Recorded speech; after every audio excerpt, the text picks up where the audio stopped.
پیر سید محی الدین محبوب قادری الکاظمی جانشین حضور شیخ الاسلام محدث ہزاروی ہم سے خطاب فرمانے والے ہیں۔ نعرہ تکبیر، نعرہ رسالت، نعرہ حیدری، نعرہ غوثیہ۔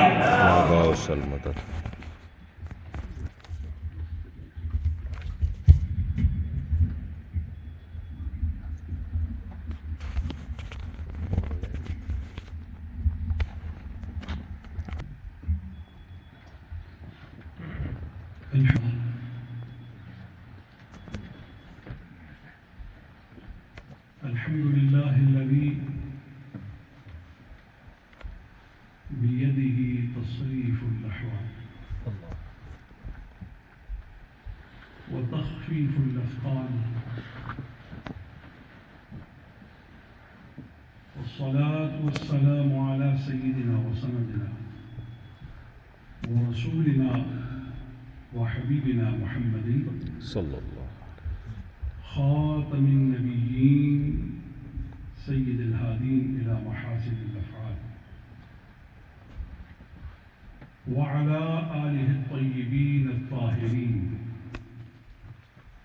وأصحابه الكاملين العارفين المضارعين له في الصفات والأعمال.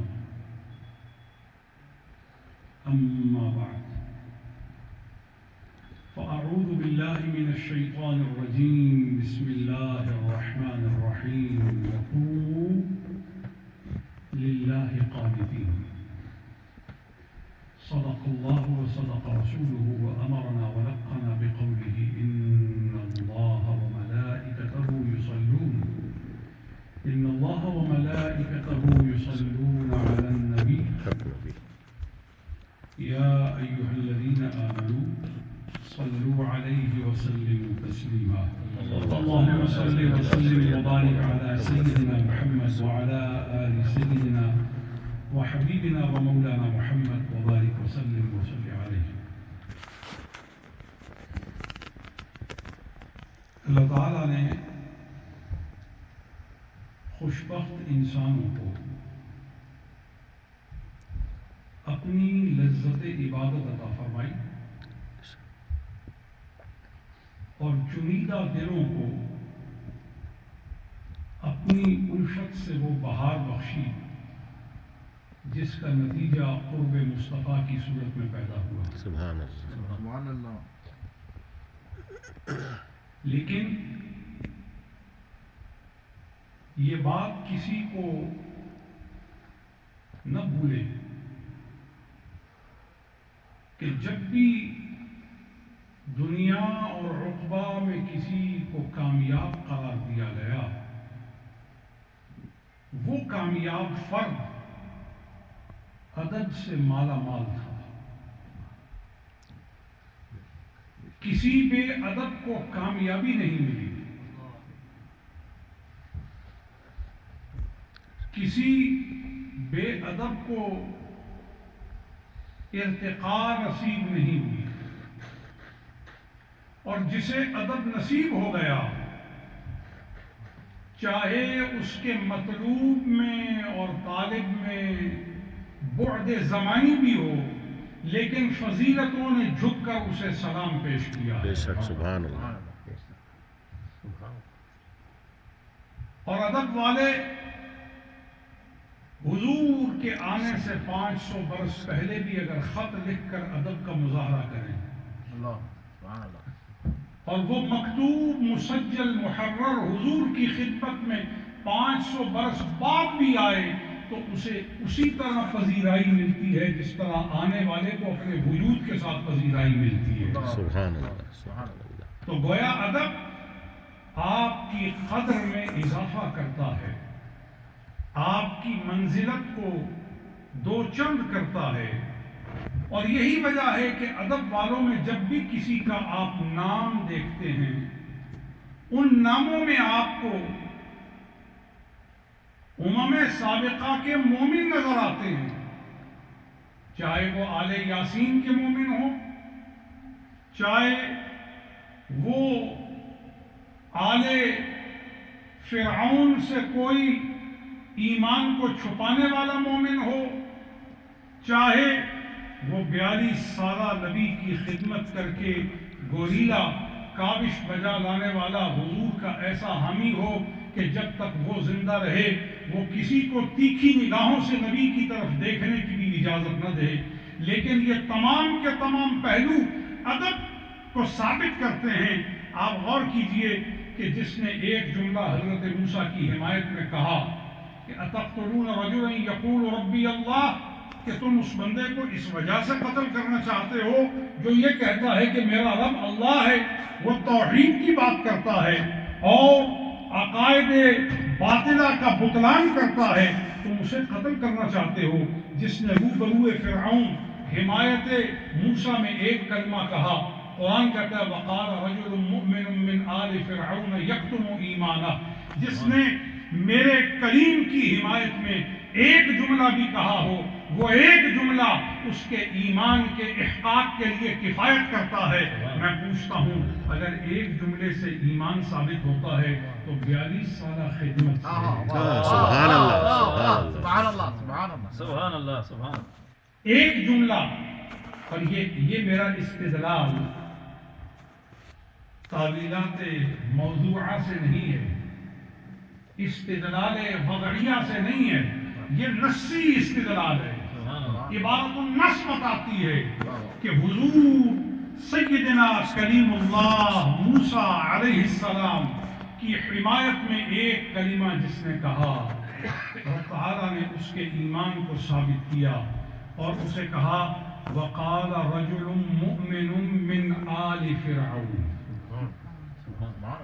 وقال رجل، قرآن نے اس کو رجل کہا، اور اس سے یہ بھی پتہ چلا کہ رجولیت کا تعلق، مردانگی کا تعلق جسم سے نہیں ہے بلکہ حمایت حق سے ہے، اور جو حق کی حمایت کرتا ہے بارگاہ حق میں مرد بھی وہی قرار پاتا ہے۔ سبحان اللہ، سبحان اللہ۔ اور یہی وجہ ہے شاید کہ جب آپ مردان حق کا تذکرہ کرتے ہیں تو ان مردان حق کا جو حلقہ ہے اس کا سر حلقہ علی المرتضیٰ دکھائی دیتا ہے، اسی لیے کہا گیا ہے شاہ مردان۔ سبحان اللہ، نعرہ حیدری، سبحان اللہ، سبحان اللہ۔ تو ان مردوں کی بات ہو رہی ہے جن کی نگاہوں نے کبھی برائی نہیں دیکھی، ان مردوں کی بات ہو رہی ہے جن کی زبان پر باطل کلمہ نہیں آیا، اور پھر میری آمد کے موقع پر حضرت مادح ممدوح محبوبان خدا رب اللسان تھے، اور کیا خوبصورت بات وہ کہہ رہے تھے، اور ان کے مدح کے معنون جو نفوس تھے، ان کی رفعت جن روایات ثقہ سے محقق ہے، ان میں ایک شخصیت جن کا انہوں نے نام لیا حضرت عمار ابن یاسر، جن کے والد شہید، جو خود شہید، جن کی والدہ شہیدہ، جو سابقون الاولون میں، ان کے والد سابقون الاولون میں، ان کی والدہ سابقۃ فی الاسلام، اور یہ پورے کا پورا گھرانہ ایسا کہ میرے اور آپ کے وجود میں ایمان دل میں ہے۔ کہاں؟ دل میں، ایمان کہاں ہے؟ دل میں، جن کے دل میں ہو بولیے ایمان کہاں ہے؟ دل میں۔ اور اس پر دلیل کیا ہے؟ اس پر دلیل نص ہے قرآن کی، وَلَكِنَّ اللَّهَ حَبَّبَ إِلَيْكُمُ الْإِيمَانَ وَزَيَّنَهُ فِي، جو لوگ قرآن پڑھتے ہیں وہ تو بولیں وَزَيَّنَهُ فِي قُلُوبِكُمْ، اللہ نے تمہارے لیے ایمان کو محبوب کر دیا، اور وہ ایمان جو تمہیں اللہ نے محبوب بنایا ہے اسے تمہارے دلوں میں سجا دیا ہے۔ سبحان اللہ۔ تو قرآن نے بتایا کہ پورے وجود میں ایمان کس جگہ رکھا ہے؟ دل میں۔ دل کس جگہ ہے؟ دل میں ہے۔ لیکن حضرت عمار وہ شخص ہیں کہ جن کے صرف دل میں نہیں، حضور نے فرمایا اس کے گوشت میں بھی ایمان ہے، اس کی ہڈیوں میں، اس کے گودے میں بھی ایمان ہے، اور یہ سر کی چوٹی سے پاؤں کی ایڑی تک سر کے بالوں سے لے کر پاؤں کے ناخن تک، اپنے وجدان سے لے کر اپنے تکلم تک، اپنے لفظوں سے لے کر اپنے معنی تک، اپنی زندگی سے لے کر مقصود زندگی تک، یہ پورے کا پورا پیکر ایمان ہے، نصاب ایمان ہے، معیار ایمان ہے۔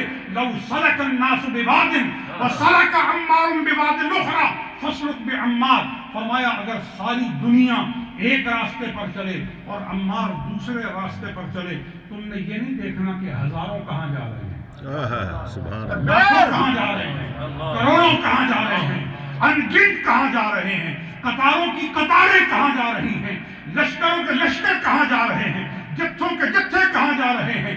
تم نے یہ دیکھنا ہے کہ اللہ کے رسول نے جسے دیکھ کر دکھایا ہے۔ فَاسْلُكْ بِعَمَّارٍ، فرمایا اللہ کا رسول تمہیں بتاتا ہے کہ جب تمہیں چلنے کی ضرورت ہو تو اس وقت عمار کے ساتھ چلا۔ یہ میری تجویز نہیں ہے۔ ہاں کل کوئی خفا ہو جائے کہ پیر صاحب پاکستان سے آئے تھے اور شکاگو میں آ کر وہ خانقاہ قادریہ میں حضرت پیر قادر پاشا صاحب کے پاس ایک تجویز دے گئے۔ میری تجویز نہیں ہے، یہ میری تقریر نہیں ہے۔ قرر یقرر تقریرا سے یہ حضور کی تقریر ہے، اسے حضور نے مقرر فرمایا ہے، اسے حضور نے قائم فرمایا ہے، اسے حضور نے موصوف فرمایا ہے۔ اور جس کا مزاج اس سے بگڑ جائے سمجھ لیں اس کا ایمان بگڑا ہوا ہے۔ ایمان کو مضبوط کرنا ہے تو آؤ حضور سے اپنے آپ کو جوڑ لو۔ بے شک، سبحان اللہ۔ تو فرمایا وَقُومُوا لِلَّهِ قَانِتِينَ، اہل عقل و ذوق و شعور اللہ کے حضور کھڑے ہو۔ قوموا، کھڑے ہو، اللہ یہ جمع کا صیغہ ہے۔ وقوموا، اور کھڑے ہو تم، للہ، اللہ کے لیے، یعنی عبادت کے تناظر میں کھڑے ہو اور بندگی کے لیے کھڑے ہو، نیاز مندانہ کھڑے ہو اور تعلیم نبوی کا مظہر بن کر کھڑے ہو اور قبلہ کی طرف رخ کر کے کھڑے ہو کہ عبادت کے 15 فرائض میں سے یہ ایک فرض ہے۔ خلاصہ قیدانی میں نماز کے جو 15 فرائض بیان ہوئے ہیں، اچھا آپ حیران ہو گئے ہوں گے نماز کے بھی وہ 15 فرائض ہیں؟ ہاں، جنہوں نے نصاب پڑھا ہے نا، درسیات جنہوں نے پڑھی ہیں، دراسات سے جن کا ذوق اور شوق رہا، خلاصہ قیدانی میں علامہ لطف اللہ نصفی نے، علامہ لطف اللہ قیدانی نے اس کی تشریح کی ہے کہ نماز کی ادائیگی کے جو فرائض ہیں وہ 15 ہیں۔ ان 15 میں سے ایک فرض یہ ہے قبلے کی طرف منہ، اس کو کہا جاتا ہے اتجاہ الی القبلہ، قبلے کی طرف متوجہ ہونا۔ اور نماز میں قبلے سے اگر منہ پھیر جائے تو نماز باطل ہو جاتی ہے، ٹوٹ جاتی ہے۔ اچھا، اگر یہ قبلہ جو قبلہ مکانی ہے، مکان کا قبلہ، جس کے قبلہ ہونے کی عظمت کا عالم اتنا اقدم ہے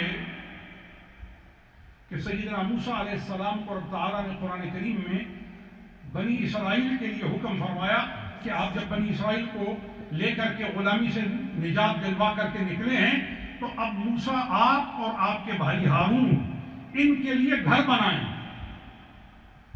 آپ اپنے ہاتھوں سے ان کے لیے گھر بنائیں، اور جب آپ ان کے لیے گھر بنائیں تو ان کے گھروں کا قبلہ آپ اپنے گھر کو بنائیں۔ یہ قرآن ہے، بنی اسرائیل کے گھر آپ بنائیں۔ کیوں؟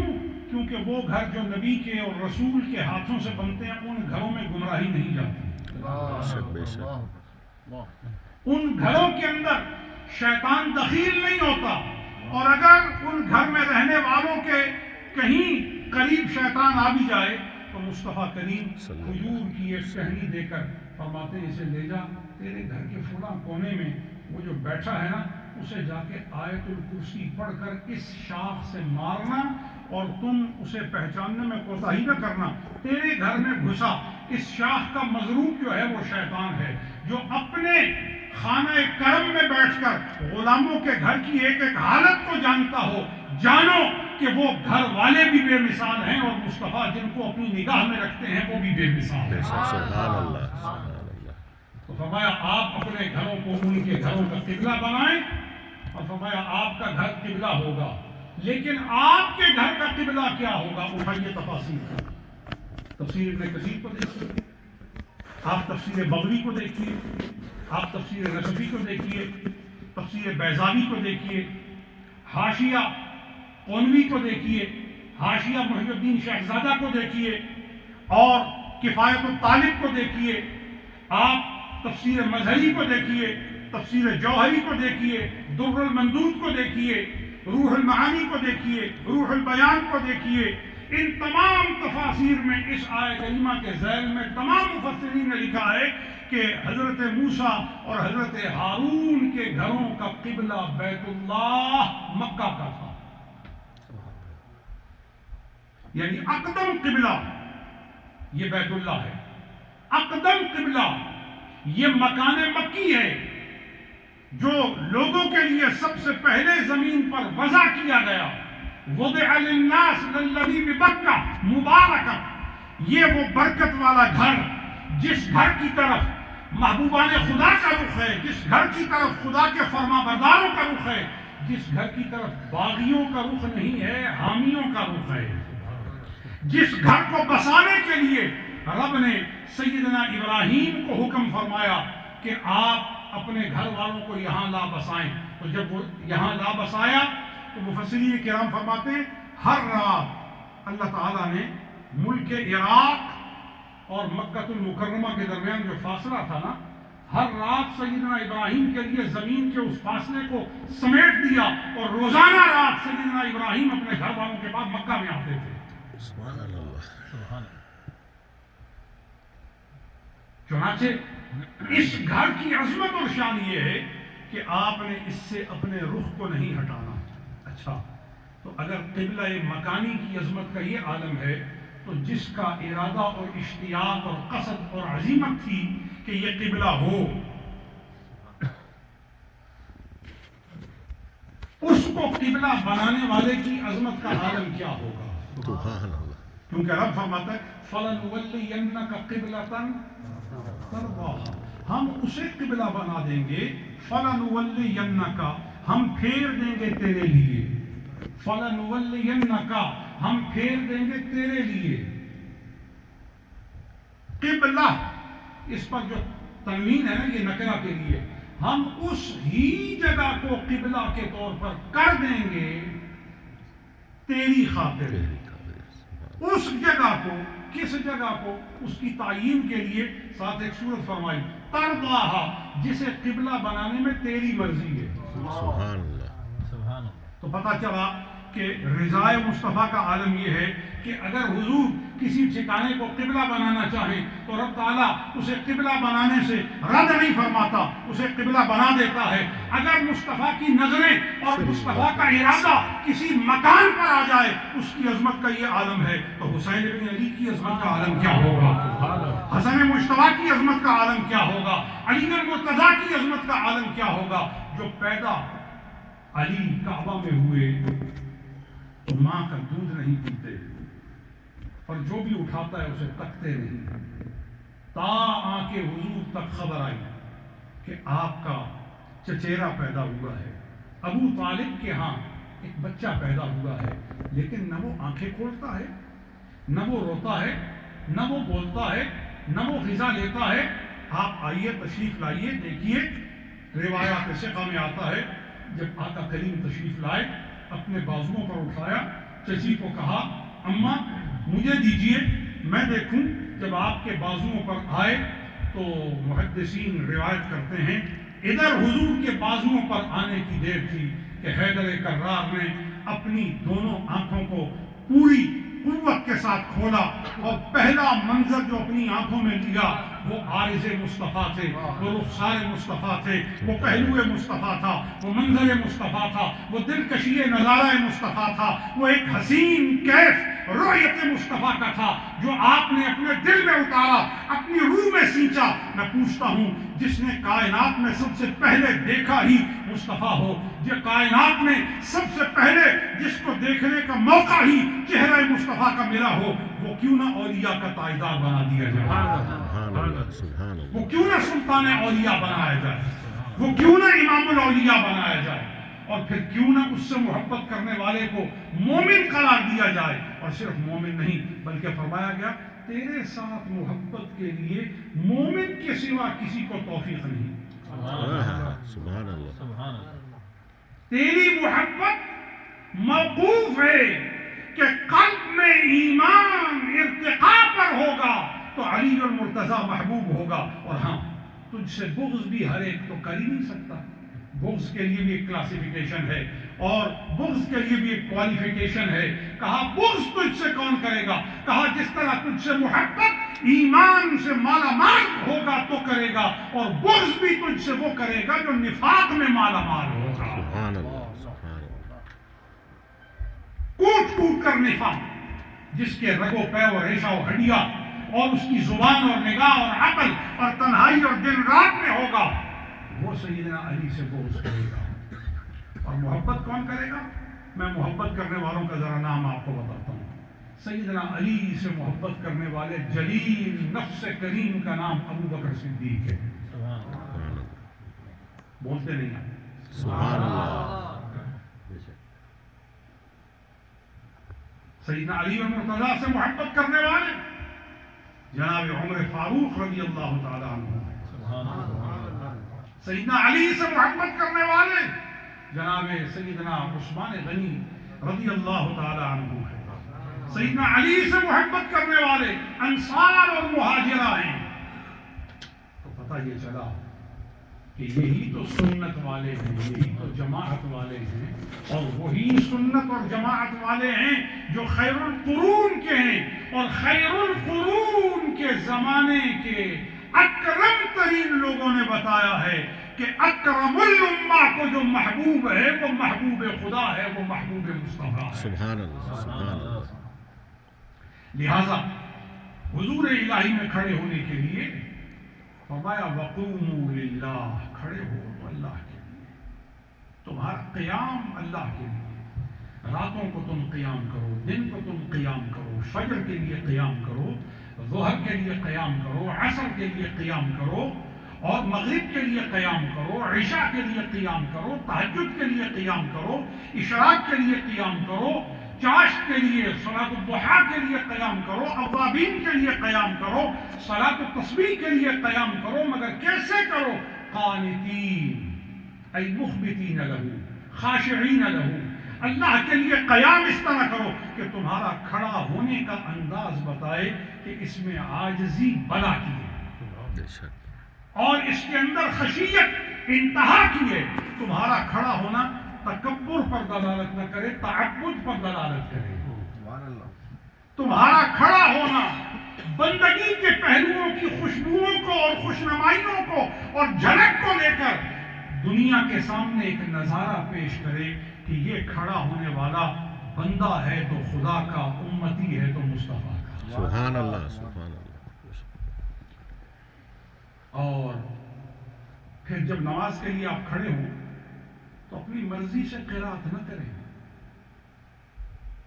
کسی لہجے میں قرات کر رہے ہیں، کسی آواز سے قرات کر رہے ہیں، کسی حیت سے قرات کر رہے ہیں، اپنے خود ساختہ قرینہ موضوعہ پر قرات کر رہے ہیں، نہیں۔ صنع بسحر، صاد نون عین با سین حا را، یہ نغمات ہیں۔ جنہوں نے فن قراءت پڑھا ہے اور علم تجوید پڑھا ہے وہ جانتے ہیں کہ میں کیا کہہ رہا ہوں، اس سے آگے وضاحت نہیں کروں گا، کیونکہ اتنا آسان کر کے علم کو اس طرح لوگوں میں پھینکنا کہ لوگ اس کے بے قدر ہوں، یہ مناسب نہیں ہے۔ صنع بسحر کے ساتھ تلاوت کرنی ہے۔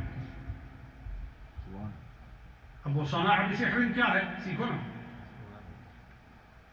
ہم نے کوئی اس کی ذمہ داری تو نہیں اٹھا رکھی کہ ایک ایک چیز کو کھول کے آپ کے سامنے رکھیں، علماء آپ کے موجود ہیں، مجودین موجود ہیں، قراء موجود ہیں، مدارس موجود ہیں، مساجد موجود ہیں، وہاں جائیے، سیکھیے، پڑھیے اور پھر اس انداز سے قرآن پڑھیے کہ ہدایت تلفظ زبان پر ہو اور نور روح اور دل کے اندر اتر جائے. صنع بسحر، ان نغمات کے ساتھ، تلہجات کے ساتھ، تلفظات کے ساتھ اور التقاء خاص کے ساتھ آپ اس کی ادائیگی کیجئے اور ایسے پڑھیے. ایسے فجر کا الگ لہجہ ہے، ظہر کا الگ لہجہ ہے، عصر کا الگ لہجہ ہے، مغرب کا الگ لہجہ ہے، عشاء کا الگ لہجہ ہے، اور پھر تہجد. کوشش کیجئے اس لہجے سے پڑھیے کہ ابھی سر نہ زمین سے اٹھے کہ دل حضور الہی میں جا پہنچے، سبحان اللہ. روح حضور الہی میں جا پہنچے. اور کون ہے جو اس طرح پڑھتا رہا ہے؟ اللہ کے رسول نے. اور اللہ کے رسول سے کس نے سیکھا؟ امام القراء، سید القراء، سید المتہجدین، سید الاشجعین، سید الساجدین، زینت المحراب، راکع فی حال من الاحوال، متوجہ الى عبادت الرحمن، سیدنا و مولانا و کریمنا علی بن ابی طالب. سبحان اللہ. آپ رات کو امور خلافت بجا لانے کے بعد، لوگوں کی جو دستگیری ہے وہ کرنے کے بعد، آپ مسجد میں تشریف لاتے اور سارا وقت مسجد میں گزارتے. ایک امیر کبیر شخص کا قصہ کتب میں آتا ہے، کتب سیر میں آتا ہے، اخلاق محمدی وغیرہ میں بھی موجود ہے کہ ایک امیر کبیر شخص نے ارادہ کیا کہ میں سیدنا علی سے ملاقات کے لیے جاتا ہوں. تو کوفہ میں آیا اور مسجد کوفہ میں جب داخل ہوا تو کہتا ہے کہ اس وقت مسجد خالی تھی، عصر کا وقت جا چکا تھا اور مغرب کے قریب کا وقت تھا، اور محاذات سماوی پر جو سرخی ہے وہ وقت مغرب پر دلالت کر رہی تھی، جسے شفق سے تعبیر کیا جاتا ہے. تو جس وقت میں اس نوبت پر مسجد میں داخل ہوا، ہر سو میں نے دیکھا کہ کوئی موجود ہو تو سلام کروں، اور اگر کوئی موجود نہ ہو تو جو موجود ہوتا ہے اسے صلاۃ و سلام پیش کروں. سبحان.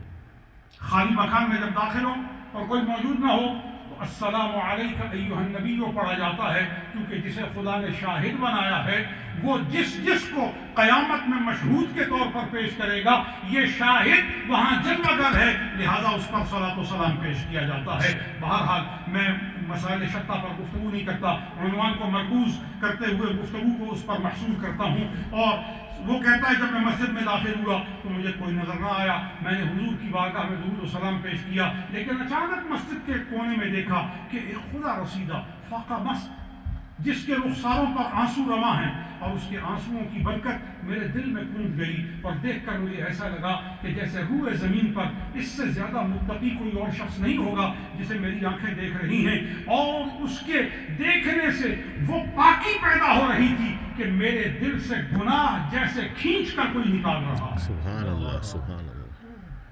یہ انقلاب بخش شخصیات منہ سے نہیں بولتے مگر ایسا حال دے دیتے ہیں کہ اپنے چہرے پر نظر ڈالنے والوں کو حسن قدرت تک نظارہ لینے کی استعداد دے دیتے ہیں. سبحان اللہ.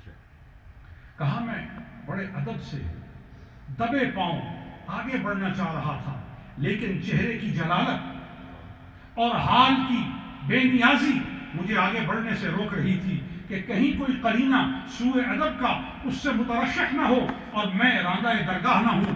وہیں پر دبک کر بیٹھ گیا اور اشارے کا منتظر رہا کہ کریم اپنی مہربانی سے کوئی میری قسمت کے بدلنے کا اشارہ کریں تو میں سر کو پاؤں بنا کر اور آنکھوں کی پلکوں سے میں بھاریاں اور جھاڑو دیتے ہوئے اور راستوں کو صاف کرتے ہوئے عقیدت کے گلہائے رنگا رنگ ان کے حضور پیش کرتے ہوئے قطار اندر قطار اور جان نثار اور فرزانہ وار حاضر ہوں. تو کہا میں دیر تک انتظار میں رہا، حضرت نے اشارہ نہ کیا، لیکن کچھ وقت میں ایک خادم آیا جس نے کوئی